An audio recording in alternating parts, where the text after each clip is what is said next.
Hey, this is a Trinity Socialite. I hope all is well with you. Really hadn't planned to record a video tonight, so that's why you see me sans makeup. But I just watched a video by a subby of mine and who's becoming like a friend, like a sister to me, SDestiny12. She is an amazing sister out of Virginia. I actually met her. She won a contest that I did for the Monroe Sister Meetup back in April, and so we've been kind of communicating off and on. She came to the July Eastern Carolina Natural Hair Meetup. Anyway, she did a video, I think it was today. We're both kind of trying to get on our YouTube grind, and so we're trying to put out videos like every day. Pray our strength. But anyway, today's video was titled Motivators, and she talked about well, kind of posed the question slash scenario about telling others about your dreams, your aspirations, opportunities that may present themselves, and she shared personal experiences with doing that with family and friends, and getting some negative feedback, and planting seeds of doubt, planting negative seeds, and that sort of thing. And so she sort of posed a situation whether or not you should share that information with others. And you know, at first I was like, yeah girl, you can't share everything with everybody because you know they just be haters out there and stuff like that. I was there, like, and I feel that way, and I agree with her. However, as I started thinking about it, I also realized that there are some people out there that I don't think it's intentional. I think it's a little bit accidental, maybe based on their sorry, I have hand and hair problem. Luckily this is weave, so it's okay. There are also some people out there who I think unintentionally I'm just going to say it pretty bluntly, but I don't mean it quite as bluntly as I'm going to say it, block your blessings by putting seeds of doubt in your mind about other people. I do believe that there are points and times in our lives where we are to intersect and to come into contact with people that may be able to take us to our next step in destiny, in that plan that God has for our life. So we can't be so closed, so isolated, and so on guard and cautious that we don't ever share our hopes, dreams, and aspirations with anyone ever.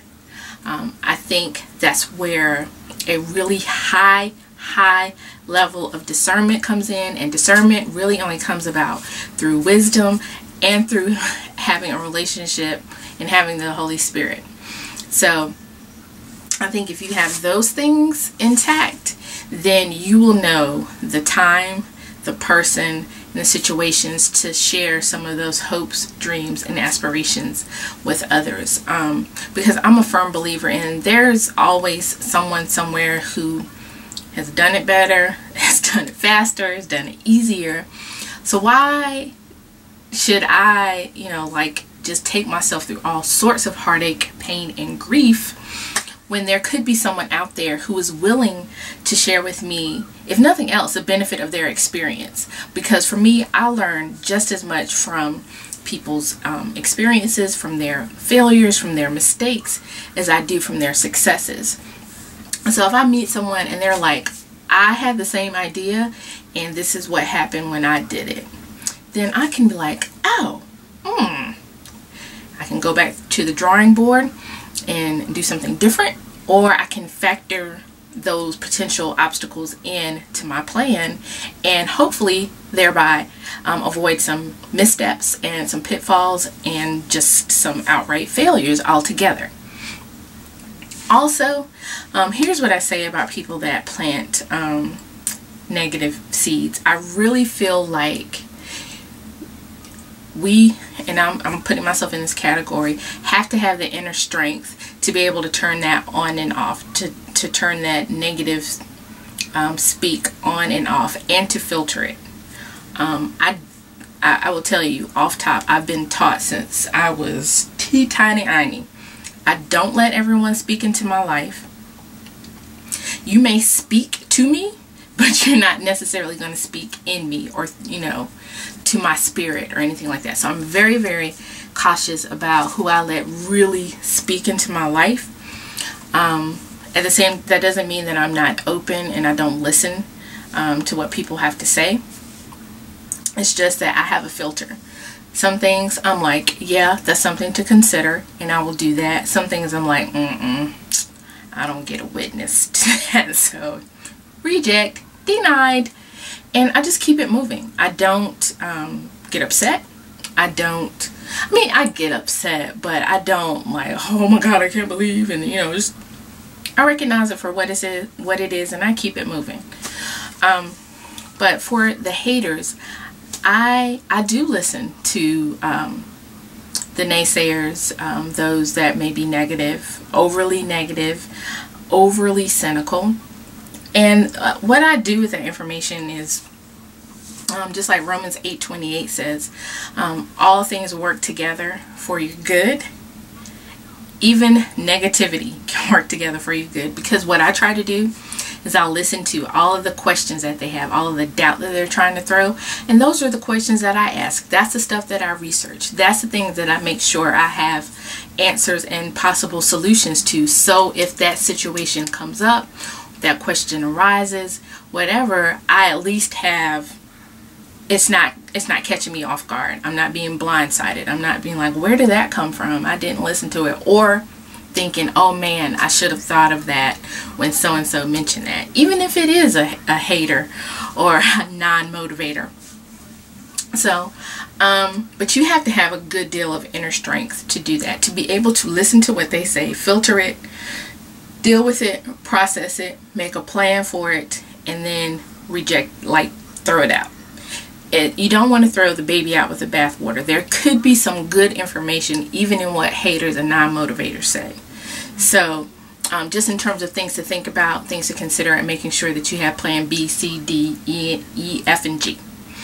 I will also say regarding sharing your ideas and dreams and aspirations with people. In the Bible it says, I believe it's Psalms, I think it's around the first chapter, that says that there is wisdom in a multitude of counsel. And I'm a huge fan of that. I will have to say that that's something that I've had to grow into over the past 6 months to a year maybe. I've really had to grow into the fact that I need to share some things with people, see what their reaction is, so we see what they have to say. Because honestly, not all my ideas are great ideas, and I need to know that. There's no point in me spending time, energy, money, spinning my wheels, and it's not gonna work. Or if there's angles and things that I haven't thought about, I need to know that as well. So I do believe that there is wisdom in the multitude of counsel. That doesn't mean that I tell everybody to just walk up to people, or people that I know don't have my best interests at heart, and say, oh, well, let me tell you about this great idea I had, and then, you know, next thing you know, 2 weeks later, they've gone off and done it. Anyway, I don't advocate that at all. I do advocate mastermind groups.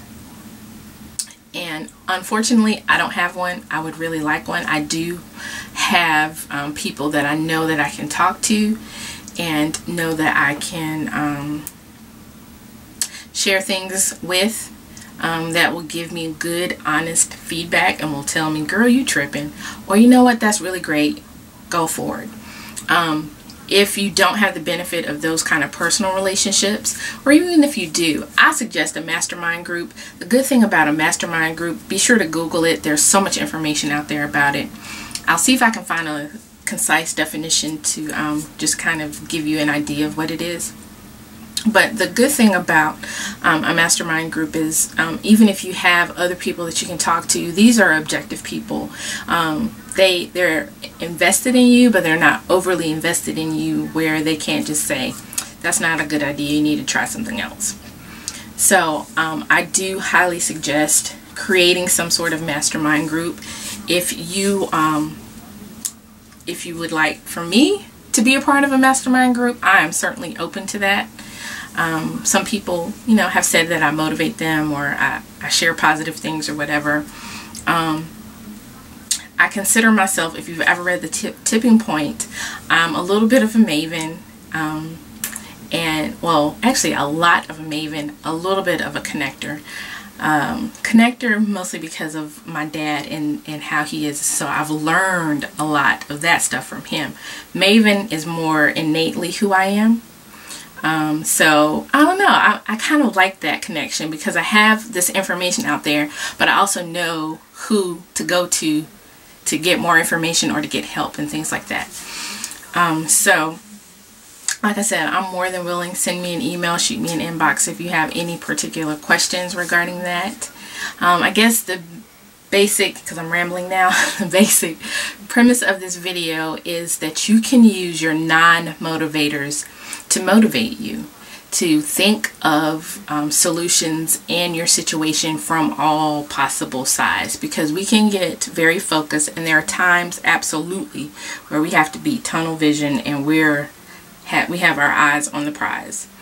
But before, during, and after we get to that point, you have to think about, okay, what could possibly happen? What, curveball could be thrown my way?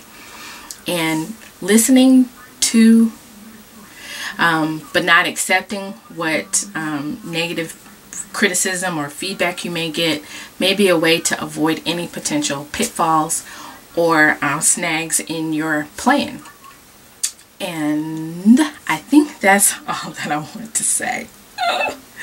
Anyway, if you have any questions or comments, feel free to leave them below. And definitely, if you're not subscribed to SDestiny12, please subscribe to her. She's an awesome young lady. Great message, great story. She has a killer blog as well that is very inspirational and motivational. So take care and be blessed. Look forward to hearing from y'all soon. Bye-bye.